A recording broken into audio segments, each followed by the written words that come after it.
Assalamualaikum warahmatullahi wabarakatuh. Alhamdulillah masih bertemu kembali di segmen Jibril dalam kajian membangun personality. Semoga sahabat KBT semuanya dalam keadaan sehat, baik secara zahir maupun secara batin. Dan setiap hari pribadi kita terbentuk menjadi sosok pribadi yang lebih dahsyat dari biasanya. Masih di surah yang sama di ayat 100 Allah berfirman, Bismillahirrahmanirrahim. Wa ma kana li nafsin an tu'mina illa bi'idznillah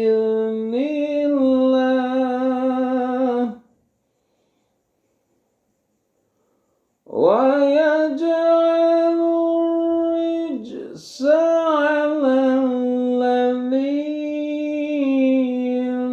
la yaqilun.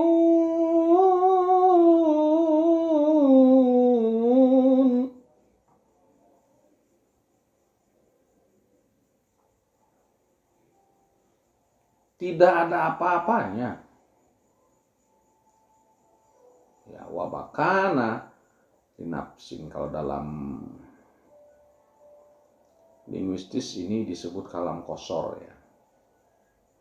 Kalam kosor itu artinya penyingkatan.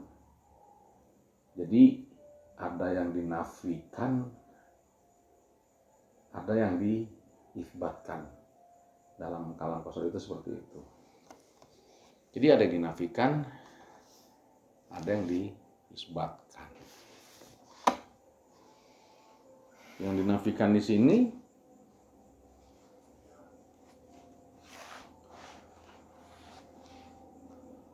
adalah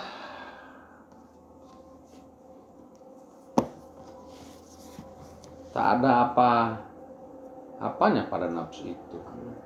Ya, yang dinafikan adalah nafs ya. Termasuk untuk beriman. Nah, jadi nafsu itu dinafikan, dan yang seharusnya kita kejar isbatnya. Di mana isbatnya? Illa bi'iznillah. Allah sebagai Al-Azim. Nah,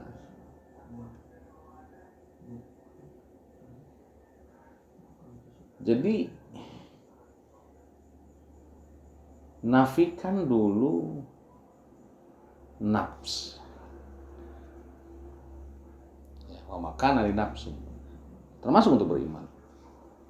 Wah, jadi memang ternyata iman di sini bukan otoritas pribadi ya.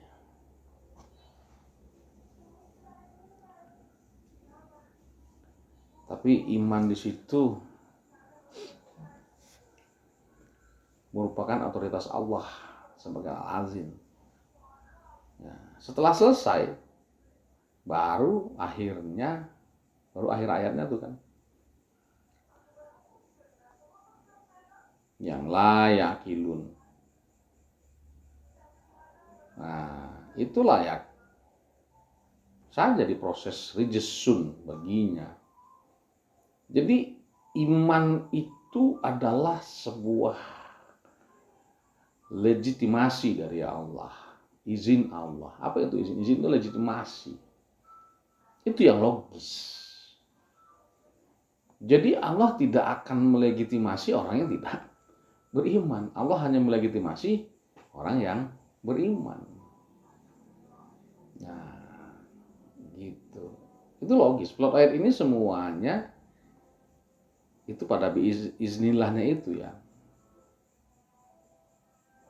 Jadi jelas sekali ma'rifatullah al-azimnya di sini begitu dominan. Nafs tidak ada perannya untuk beriman. Itu dinafikan. Kecuali atas izin Allah sebagai Al-Azim. Allah sebagai Al-Azim itulah isbatnya. Nafsnya lah yang dinafikan. Jadi, ini tauhid ini ya. Tauhid Ma'rifatullah Al-Azim. Jadi biar nafs itu jangan pernah merasa iman yang ada pada dirinya itu adalah merupakan kontribusi dari dirinya, enggak. Itu semua legitimasi dari Allah. Semua merupakan suatu kelogisan. Jika nggak logis, maka akan terproses menjadi rijisun. Apa itu rijisun? Racun. Ya, racun. Racun itu racun. Atau orang yang tidak bekerja, akalnya ya, merasa tidak logis.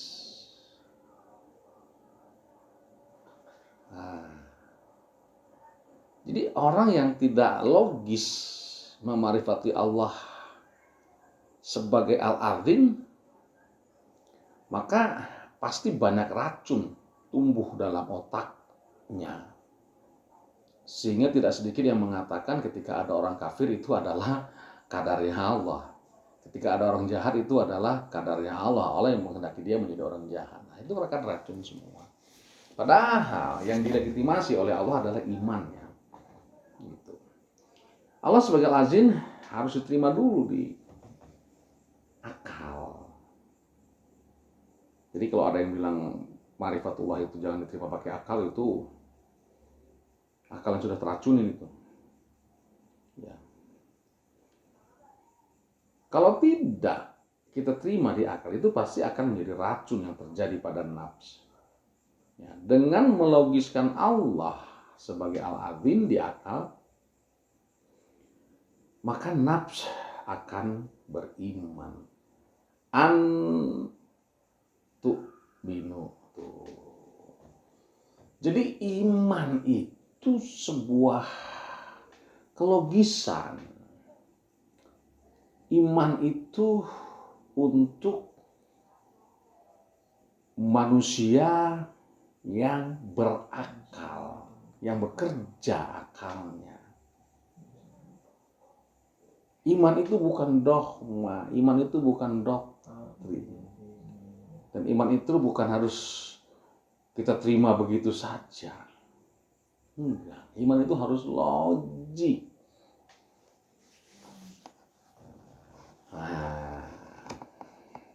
Gitu ya.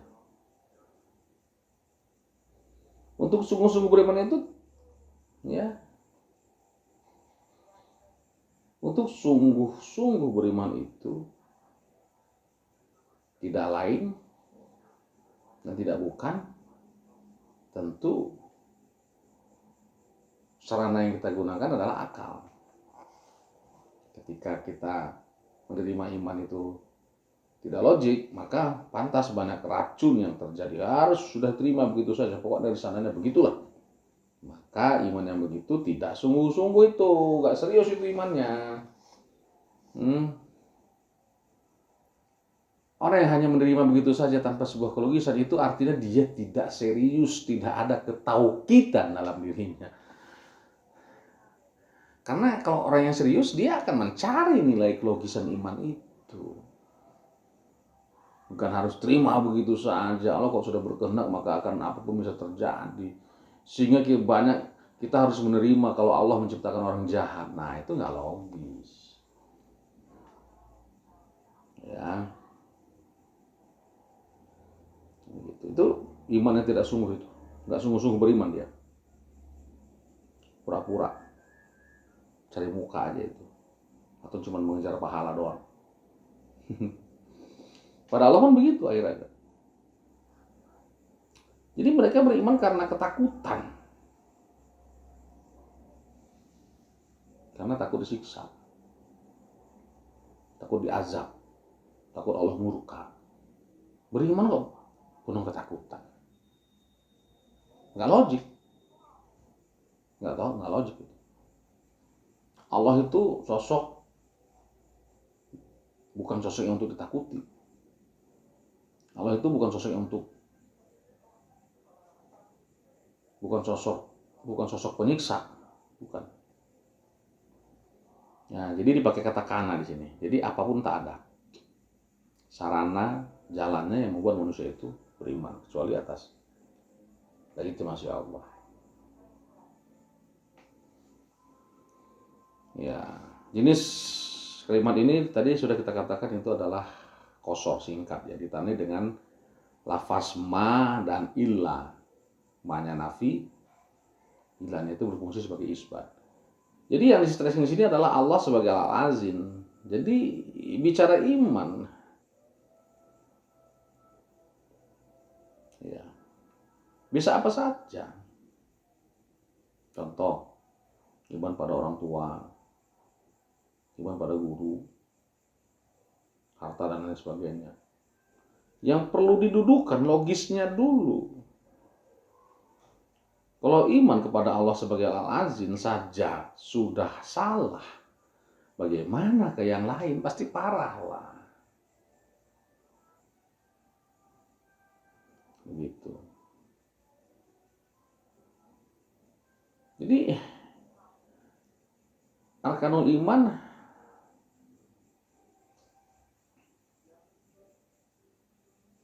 memang cuma ada iman pada Allah, iman pada malaikat, iman pada kitab, pada rasul, pada hari akhir.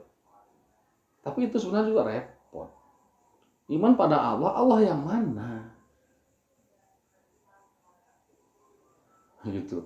Allah yang mana?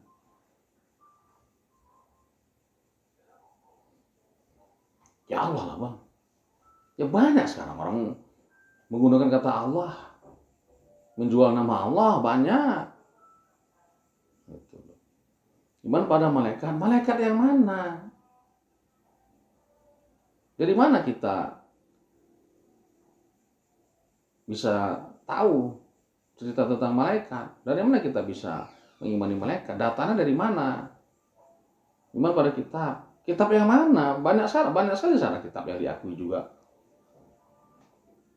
sebagai alat mempermudah untuk memahami Quran, ya. Nah, kitab ini segini tebalnya. Iman pada Rasul, Rasul banyak ceritanya. Nah, pedagang-pedagang buku juga banyak tuh kan, yang menceritakan Rasul yang tak apa-apa tuh kan gitu. Cerita ngaco semuanya.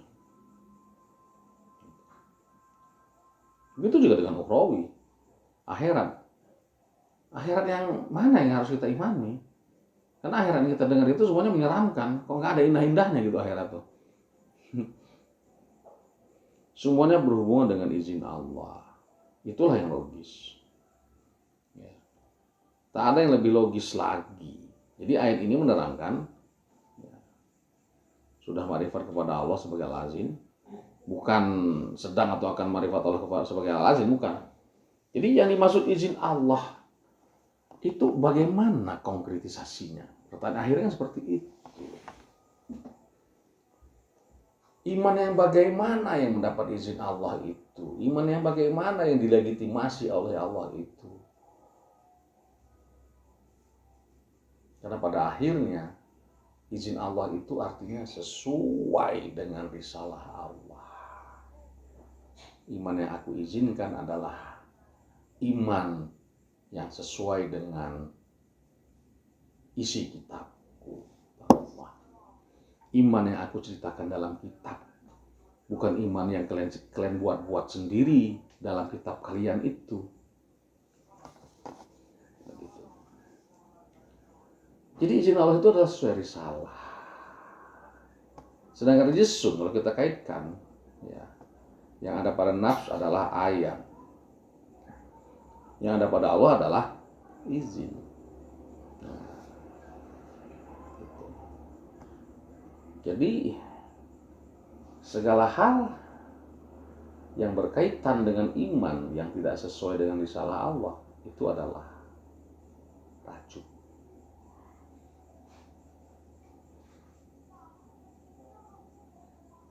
Banyak sekali nutrisi yang atas nama iman kita dengar, tapi semua itu adalah racun. Racun semua. Dogma-dogma iman yang kita dengar itu semuanya racun bila tidak sesuai dengan risalah.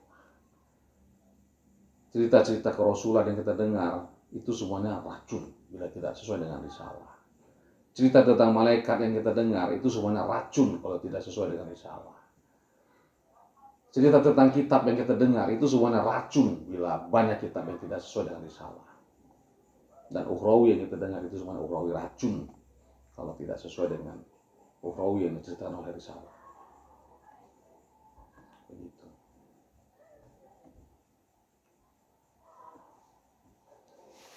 Jadi